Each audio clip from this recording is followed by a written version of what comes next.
Everyone, welcome back to S M Gowda YouTube channel. Video ಏನಪ್ಪ ಅಂತ ಅಂದರೆ ಹಂಗೆ just random video. Morning to evening ನಾವು ಎಲ್ಲೆಲ್ಲಿ ಹೋಗಿದ್ವಿ, ಏನೇನು ಮಾಡಿದ್ವಿ ಅಂತೆಲ್ಲ ನಿಮ್ಮ ಜೊತೆ ಶೇರ್ ಮಾಡ್ಕೊಳ್ಳೋಣ ಅಂತ ಈ ವಿಡಿಯೋ ನಿಮಗೋಸ್ಕರ ಅಂತ ಹೇಳ್ತಾ, ನಾನು ಬೆಳಗ್ಗೆ ಹಾಸ್ಪಿಟಲ್ಗೆ ಹೋಗಬೇಕಾಗಿತ್ತು. ಅದಾದಮೇಲೆ ನಾನು ನಮ್ಮ ಬಾಸ್ ಆಂಜನೇಯ ಸ್ವಾಮಿ ಟೆಂಪಲ್ಗೆ ಹೋಗಿ ಬರ್ತಾ ನರ್ಸರಿ ವಿಸಿಟ್ ಮಾಡ್ಕೊಬಂದ್ವಿ. ಏನಕ್ಕೆ ಅಂತಂದರೆ ಆ ಮನೆ ಮುಂದೆ ತುಳಸಿ ಗಿಡ ಇರಲಿಲ್ಲ. ಸೊ ಹಾಗಾಗಿ ಇತ್ತು ಮುಂಚೆ, ನೀವೇ ನೋಡ್ಬೋದು ಲಾಸ್ಟ್ ಫ್ಯೂ ಮಂತ್ಸ್ ಬ್ಯಾಕು ತುಂಬ ಮಳೆ ಬಂದು ಹಾಳಾಗಿ ಹೋಗ್ಬಿಟ್ಟಿತ್ತು ಪ್ಲ್ಯಾಂಟ್ ಎಲ್ಲ. ಸೊ ಹಾಗಾಗಿ ಮನೆ ಮುಂದೆ ತುಳಸಿ ಗಿಡ ಇರಬೇಕಲ್ವ, ಯಾವ ಮನೆ ಆದ್ರೂ ತುಳಸಿ ಗಿಡ ಇರಬೇಕು. ಅದಂತೂ ಒಂಥರ ಪಾಸಿಟಿವ್ ವೈಬ್ಸ್ ಬರುತ್ತೆ.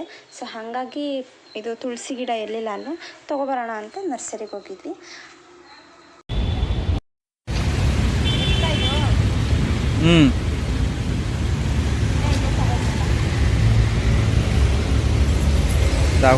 ಯಾವ ತಗೊಂಡ್ರು ಓಕೆ ತೊಂದರೆ.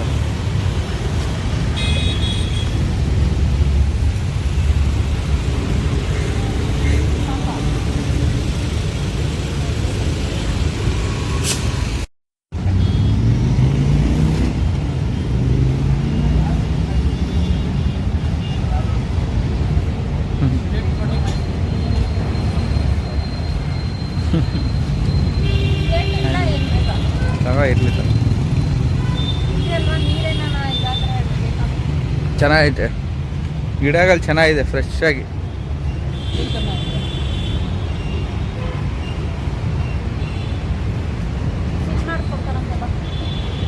ಫೈನಲಿ ಒಂದು ಗಿಡನ ತೊಗೊಂಡ್ವಿ.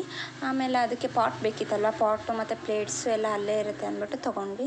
ಸರಿ ಅಂತ ಅಂದ್ಬಿಟ್ಟು ಅವರೇ ಫಿಲ್ ಮಾಡಿಕೊಡ್ಲ ಅಂತ ಕೇಳಿದ್ರು. ಇನ್ನೇನು ಚೆನ್ನಾಗಿರುತ್ತಲ್ಲ ಅಲ್ಲೆಲ್ಲ ಮಾಡಲು ಎಲ್ಲ. ಸೊ ಹಂಗಾಗಿ ಅವ್ರ ಹತ್ರನೇ ಫಿಲ್ ಮಾಡಿಸೋಣ ಅಂದ್ಬಿಟ್ಟು ಎಲ್ಲ ಫಿಲ್ ಮಾಡಿಸ್ಕೊಂಡು ರೆಡಿ ಮಾಡಿಸಿ ಹೋಗೋಣ ಅಂತ ಅಂದ್ಬಿಟ್ಟು, ಅದಕ್ಕೆ ಅಮೌಂಟ್ ಬಂದು 180 ಏನೋ ಆಯಿತು. 180 200 ಸಮಥಿಂಗ್ ಆಯ್ತು ಅಷ್ಟೇ. ಪರವಾಗಿಲ್ಲ ಅನ್ನಿಸ್ತು ನನಗೇನೋ ಪ್ರೈಸ್ ಬಂದು. ನೋಡಿ ಎಷ್ಟು ಚೆನ್ನಾಗಿದೆ. ನನಗೆ ಆ್ಯಕ್ಚುಲಿ ಈ ಪ್ಲ್ಯಾಂಟ್ ನೋಡಿದ್ಮೇಲೆ ಸಾಕು ಚಿಕ್ಕದೇ ಪಾಟು, ಏನಕ್ಕೆ ದೊಡ್ಡದು ಸುಮ್ಮನೆ ಅಂತ ಅಂದ್ಬಿಟ್ಟು ಇದು ಡಿಸೈನ್ ಆಗಿರೋದು ಲಕ್ಷ್ಮಿ ಪಾಟು ನನಗಿಷ್ಟ ಆಯಿತು. ಅಂದರೆ ಲಕ್ಷ್ಮಿ ಅಂತಲೇ ಅಲ್ಲ, ಸುಮಾರು ದೇವರಿದೆ. ಅಂದರೆ ಒಂದು ಕಡೆ ಈಶ್ವರ, ಒಂದು ಕಡೆ ಗಣಪತಿ, ಆ ಥರ 4 ಕಡೆನೂ ಒಂದೊಂದು ದೇವರಿದೆ. ಕಾಸು ಕೊಟ್ಬಿಟ್ಟು ಅದಾದಮೇಲೆ ನನಗೆ ತುಂಬಾ ಹೊಟ್ಟೆ ಅಷ್ಟೇ ಸರಿ, ಊಟ ಟೈಮೇ ಆಗ್ಬಿಟ್ಟಿತ್ತಲ್ಲ, ಊಟ ಮಾಡಿಕೊಂಡು ಹೊರಡೋಣ ಅಂದ್ಬಿಟ್ಟು ಆನ್ ದ ನಮ್ಮ ಮನೆ ಹತ್ರ ಮಶ್ರೂಮ್ ದಮ್ ಬಿರಿಯಾನಿ ತುಂಬ ಫೇಮಸ್. ಅಲ್ಲಿ ಸಕ್ಕತ್ತಾಗಿರುತ್ತೆ. ಅಂದರೆ ಮಶ್ರೂಮ್ ಬಿರಿಯಾನಿ ಆಗಿರ್ಬೋದು, ಮಂಚೂರಿ ಆಗಿರ್ಬೋದು, ಗೋಬಿ ಮಂಚೂರಿ, ಮಶ್ರೂಮ್ದು ಕಬಾಬ್ ಆಗಿರ್ಬೋದು, ಎಲ್ಲ ಚೆನ್ನಾಗಿತ್ತು. ಸೊ ಹಾಗಾಗಿ ನಾವು ಮಶ್ರೂಮ್ ಬಿರಿಯಾನಿ ಮತ್ತು ಮಶ್ರೂಮ್ ಕಬಾಬ್ ಏನೋ ತೊಗೊಂಡ್ವಿ. ಅದಾದಮೇಲೆ ನಾವು ಫೋಟೋಶೂಟ್ ಏನಕ್ಕೆ ಮಾಡಿಸಿದೆ ಅಂತಂದರೆ ನನಗೆ ಸ್ವಲ್ಪ ಫೋಟೋಸ್ ಬೇಕಾಗಿತ್ತು. ಅಂದರೆ ಎಲ್ಲ ಸ್ಟ್ಯಾಂಪ್ ಸೈಜ್ ಫೋಟೋಗಳೇ ಇತ್ತು. ಸೊ ಅದಕ್ಕೆ ನಾನು ಏನು ಮಾಡಿದೆ, ಏನಕ್ಕೆ ಹಳೆದನ್ನೇ ಕೊಡೋದು, ಇವಾಗಿನ ಫೋಟೋಸ್ ಬೇಕಾಗುತ್ತೆ ಮುಂದಕ್ಕೂ ಎಂತಕ್ಕಾದ್ರೂ ಅಂದ್ಬಿಟ್ಟು ಅವ್ರದ್ದು ನನಗೆ ಫೋಟೋಸ್ ಇರಲಿಲ್ಲ. ಪಾಸ್ಪೋರ್ಟ್ ಸೈಜ್ ಫೋಟೋಸ್ ಬೇಕಾಯ್ತಲ್ಲ. ಸೊ ಹಾಗಾಗಿ ಫೋಟೋಸು ತೊಗೊಂಡು, ಸೊ ಅಲ್ಲೇ ಕಾಪಿ ಕೊಡ್ತೀನಿ ಅಂತಂದ್ರಲ್ಲ, ನನಗೆ ಅಲ್ಲೇ ವೆಯ್ಟ್ ಮಾಡಿ ಇಟ್ಬಿಟ್ಟು ಇಸ್ಕೊಂಡು ಹೋಗೋಣ, ಮತ್ತೆ ಎಂತಕ್ಕೆ ಬರೋದು ಅಂತ ಅಂದ್ಬಿಟ್ಟು ಅಲ್ಲೇ ವೆಯ್ಟ್ ಮಾಡಿ ನಾವು ಫೋಟೋ ಕಾಪೀಸ್ನ ಇಸ್ಕೊಂಡು ಹೊರಟ್ವಿ.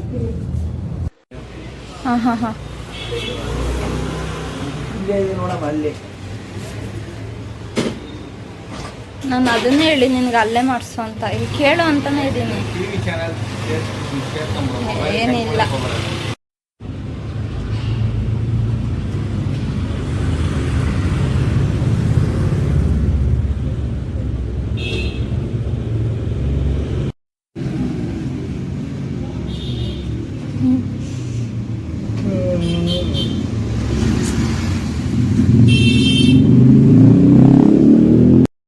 ಫೈನಲಿ ಮನೆಗೆ ಬಂದಮೇಲೆ ನಾನು ಫ್ರೆಶ್ ಅಪ್ ಆಗಿ ಪಾಟ್ನೆಲ್ಲ ಇಟ್ಟು ಪೂಜೆ ಮಾಡೋಣ ಅಂತ ಅಂದ್ಕೊಂಡೆ. ಅದಾದಮೇಲೆ ನಾನು ಏನು ಮಾಡಿಬಿಟ್ಟಿದ್ದೀನಿ ಅಂತಂದರೆ, ವೀಡಿಯೋ ಮಾಡೋದಕ್ಕೆ ನಾನು ಫೋನ್ನ ಇಟ್ಬಿಟ್ಟು ಬಂದುಬಿಟ್ಟಿದ್ದೀನಿ, ಸುಮ್ಮನೆ ಆನೇ ಮಾಡಿರಲಿಲ್ಲ. ಅದಾದಮೇಲೆ ನಾನು ನೋಡ್ಕೊಳ್ತಾ ಇದ್ದೀನಿ, ಆನ್ ಮಾಡಿಲ್ವಲ್ಲಪ್ಪ ಅಂತ.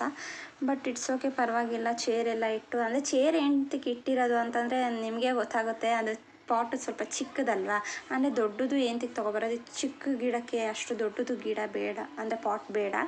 ಸೊ ಹಾಗಾಗಿ ನನಗೆ ಅಲ್ಲಿ ಸುಮಾರು ಪಾಟ್ಸು, ಸುಮಾರು ಕಲರ್ ಪಾಟ್ಸ್ ಎಲ್ಲ ಚೆನ್ನಾಗಿರೋ ಡಿಸೈನ್ಸ್ ಎಲ್ಲ ಇತ್ತು. ನನಗೆ ಇದು ಇಷ್ಟ ಆಯಿತು ಅಂತ ಇದನ್ನು ತೊಗೊಂಡೆ. ಏನಕ್ಕೆ ಚೇರ್ ಇಟ್ಟಿರೋದು ಹಾಗೆ ಇಡ್ಬೋದಾಗಿತ್ತಲ್ಲ ಅಂತ ಅಂದ್ಕೊಂಡ್ರು ನಂಗೆ ಅಲ್ಲಿ ಇಡೋದಕ್ಕೆ ಅದು ಸ್ವಲ್ಪ ಚಿಕ್ಕದು ಕುಳ್ಳೋ ಥರ ಆಯಿತು. ಏನಕ್ಕೆ ಅಂತ ಅಂದರೆ ನಾನು ಚೇರ್ ಇಟ್ಟಿರೋದು ಇನ್ ಕೇಸ್ ಈಗ ಬಿಸಿಲು ಬರುತ್ತಲ್ವ, ನಾನು ಬ್ಯಾಕ್ ಸೈಡ್ ನೀವು ನೋಡ್ತಿರ್ಬೋದು ಬಿಸಿಲು ಬರ್ತಿರೋದು. ಸೊ ಪೂಜೆ ಮಾಡಾದಮೇಲೆ ನಾನು ಈ ಕಡೆ ಶಿಫ್ಟ್ ಮಾಡಿದ್ದೀನಿ. ನೀವು ಮುಂದೆ ವೀಡಿಯೋ ನೋಡ್ತಾ ಇದ್ದರೆ ಕಂಟಿನ್ಯೂ ಮಾಡಿ. ನಾನು ವೀಡಿಯೋ ಮಾಡುವಾಗ ಈ ಕಡೆ ಇಟ್ಬಿಟ್ಟು ಮಾಡಿಬಿಟ್ಟಿದ್ದೀನಿ. ಆ್ಯಕ್ಚುಲಿ ಅದು ಆ ಕಡೆ ಇಡಬೇಕಾಗುತ್ತೆ, ಬಿಸಿಲು ಈ ಸೈಡಲ್ಲ ಬರೋದು. ಸೊ ಹಾಗಾಗಿ ಇದನ್ನು ಈ ಸೈಡು ಶಿಫ್ಟ್ ಮಾಡಿಸಿದ್ರು ನನ್ನ ಹಸ್ಬೆಂಡು. ಅದಾದಮೇಲೆ ನಾನು ಬಿಸಿಲು ಸ್ವಲ್ಪ ಚೆನ್ನಾಗಿ ಬರುತ್ತಲ್ವ, ಸ್ವಲ್ಪ ಹೈಟ್ ಇದ್ದರೆ. ಸೊ ಹಾಗಾಗಿ ಚೆನ್ನಾಗೋ ಕಾಣುತ್ತೆ ಅಂತ ಅಂದ್ಬಿಟ್ಟು ಚೇರು ಎಲ್ಲ ಮ್ಯಾಚಿಂಗ್ ಇತ್ತಲ್ಲ ಅಂದ್ಬಿಟ್ಟು ಸೊ ಅದನ್ನೇ ಎಲ್ಲ ಇಟ್ಬಿಟ್ಟು ಎಲ್ಲ ಪೂಜೆ ಮಾಡಿದೆ. ಅಷ್ಟರಲ್ಲಿ ಪೂಜೆ ಮಾಡಿ ಒಳಗಡೆ ಹೋದೆ. ನಮ್ಮ ಅತ್ತೆ ಎಲ್ಲ ಹೊರಗಡೆ ಹೋಗಿದ್ರು. ಬಂದು ನೋಡಿದ ತಕ್ಷಣ ತುಂಬಾ ಖುಷಿಪಟ್ಟರು. ಎಷ್ಟು ಚೆನ್ನಾಗಿದೆ ಪಾಟು, ತುಳಸಿ ಗಿಡ ಇರಲಿಲ್ಲ, ಅಷ್ಟು ಬೇಜಾರಾಗಿಬಿಟ್ಟಿತ್ತು ಅವ್ರಿಗೆ, ಇರಲಿಲ್ಲ ಅಂತ ಸುಮಾರು ದಿನ ತೊಗೋಬೇಕು ಅಂದ್ಕೊಂಡು ಫೈನಲಾಗಿ ಇವತ್ತು ತೊಗೊಬಂದಲ್ಲ. ಅದು ಶುಕ್ರವಾರನೇ ತೊಗೊಬಂದಿದ್ದು. ನಮ್ಮ ಅತ್ತೆಗೆ ತುಂಬಾ ಖುಷಿ ಆಯಿತು. ಎಷ್ಟು ಚೆನ್ನಾಗಿ ಕಾಣಿಸ್ತಿದೆ ಅಲ್ವಾ ಒಂದು ಲಕ್ಷಣವಾಗಿ. ನಮ್ಮ ಮನೆ ಮುಂದೆ ಯಾವ ಪಾಟು ಯಾವ ಗಿಡಗಳು ನಾವು ಇಟ್ಟಿಲ್ಲ ಅಂದರೂ ಪರವಾಗಿಲ್ಲ, ತುಳಸಿ ಗಿಡ ಒಂದನ್ನು ಇಟ್ಟರೆ ಸಾಕು. ಅದೇನೋ ಒಂಥರ ಮನೆಗೆ ಶ್ರೇಯಸ್ಸಾಗಿರ್ಬೋದು, ನಮಗೆ ಪಾಸಿಟಿವ್ ವೈಬ್ಸ್ ಆಗಿರ್ಬೋದು, ಚೆನ್ನಾಗಿರುತ್ತಲ್ವ. ಸೊ ಹಾಗಾಗಿ ನಾನು ಈ ಕಡೆ ಇಟ್ಟಿರೋದ್ರಿಂದ ಅಷ್ಟು ಬಿಸಿಲು ಬರ್ತಿಲ್ಲ ಅಲ್ವ. ಸೊ ಹಾಗಾಗಿ ನಾನು ಈ ಕಡೆ ಶಿಫ್ಟ್ ಮಾಡಿದೆ. ಈ ಕಡೆ ಮಾಡಿದ ತಕ್ಷಣ ನೋಡಿ ಎಷ್ಟು ಚೆನ್ನಾಗಿ ಬಿಸಿಲು ಬರ್ತಿದೆ ಅಂತ ಅಂದರೆ ನೋಡಿ ಇವಾಗ ಆನ್ ಮಾಡಿದೆ. ಹೋಲಿ ಬಿಡು. ಆ್ಯಕ್ಚುಲಿ ಈ ಕಡೆ ಇಟ್ಟಿದ್ದೆ, ಬಿಸಿಲು ಬರಲಿಲ್ಲ ಅಂದ್ಬಿಟ್ಟು ಇವರು ಈ ಕಡೆ ಇಡು ಅಂತ ಅಂದ್ಬಿಟ್ಟು ಈ ಕಡೆ ಇಟ್ಟಿದ್ದೀನಿ.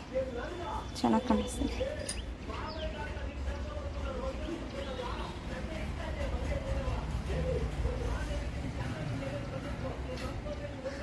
ಫುಲ್ ಓಪನ್ ಸ್ಪೇಸ್ ನಮ್ಮನೆ.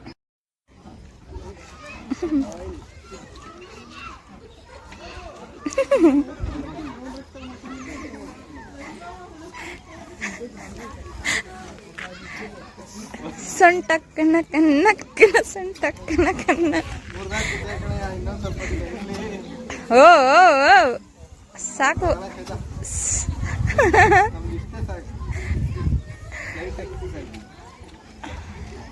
ಸೊ ಮನೇಲೆ ಕೂತು ಬೇಜಾರಾಗಿರೋದ್ರಿಂದ ಅಲ್ಲೇ ಪಾರ್ಕ್ ಇತ್ತಲ್ಲ ಅಂದ್ಬಿಟ್ಟು ಪಾರ್ಕಿಗೆ ಹೋದ್ವಿ ಎಲ್ಲರೂ. ಹಾಗೆ ಒಂದು ರೌಂಡ್ ಹಾಕ್ಕೊಂಡು ವೆದರ್ ಎಲ್ಲ ಚೆನ್ನಾಗಿದೆ ಅಲ್ವಾ. ಸೊ ಹಂಗೆ ಹೋಗ್ಬಿಟ್ಟು ಬರೋಣ ಅಂತ ಹೋದ್ವಿ. ಇಲ್ಲಿ ನೋಡಿದ್ರೆ ನೋಡಿ ನಮ್ಮ ಭಾವನೂ ನನ್ನ ಹಸ್ಬೆಂಡ್ ಹಿಂಗೆ ಆಟ ಆಡ್ತಾ ಇದ್ದಾರೆ ಅಂತ. ಚೆನ್ನಾಗಿ ಆಡ್ತಿದ್ದಾರಲ್ಲ ಅಣ್ಣ ತಮ್ಮ.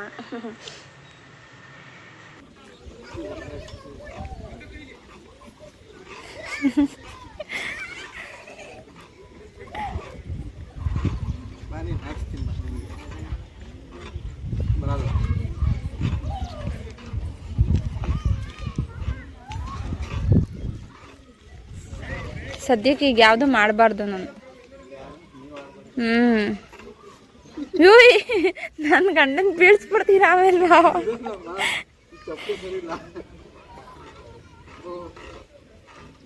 ಒಂದ್ಸತಿ ಹಂಗೆ ನೀನು ಹಿಂದಕ್ಕೆ ಎತ್ತು ಮುಂದಕ್ಕೆ ಆಗಲ್ಲ, ಆರೈತಿ ಕಣೆ.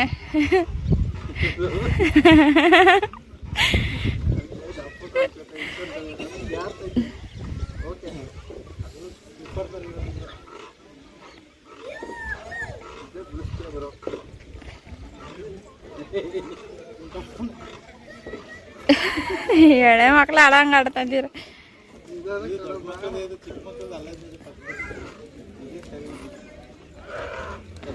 ಹಿಂಗೆ ಚೆನ್ನಾಗಿ ಕಾಣಿಸ್ತಾ ಇದೆಯಾರ, ಹಿಂಗೆ ಚೆನ್ನಾಗಿ ಕಾಣಿಸ್ತಾ ಇದೆ. ಅವಾಗಲೇ ಆಡಿದ್ರೆ ಒಳ್ಳೆ ಕಮ್ಮಂಗಿ ಥರ ಆಡ್ತಿದ್ದ.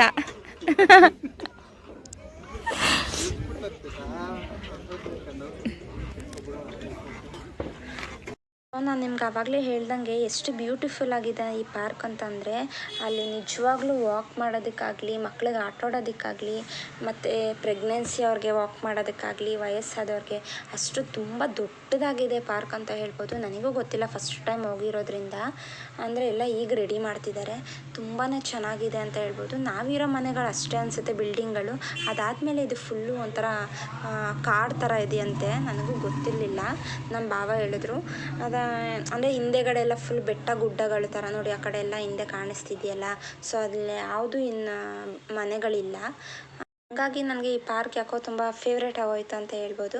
ಸೊ ಎಸ್, ಫೈನಲಿ ಈ ವ್ಲಾಗ್ ಇಷ್ಟೇ ಅಂತ ಹೇಳ್ಬೋದು. ಮುಂದಿನ ವ್ಲಾಗಲ್ಲಿ ಸಿಗ್ತೀನಿ ಅಂತ ಹೇಳ್ತಾ ಈ ವಿಡಿಯೋ ಲೈಕ್ ಮಾಡಿ, ಶೇರ್ ಮಾಡಿ, ಕಮೆಂಟ್ ಮಾಡಿ. ಯಾರೆಲ್ಲ ಇನ್ನೂ ನನ್ನ ಚಾನಲ್ನ ಸಬ್ಸ್ಕ್ರೈಬ್ ಮಾಡ್ಕೊಂಡಿಲ್ಲ ದಯವಿಟ್ಟು ಸಬ್ಸ್ಕ್ರೈಬ್ ಮಾಡ್ಕೊಳ್ಳಿ ಅಂತ ಹೇಳ್ತಾ ಈ ವಿಡಿಯೋ ಇಲ್ಲಿಗೆ ಎಂಡ್ ಮಾಡ್ತೀನಿ. ಟಾಟಾ ಬಾಯ್, ಲಾಟ್ಸ್ ಆಫ್ ಲವ್.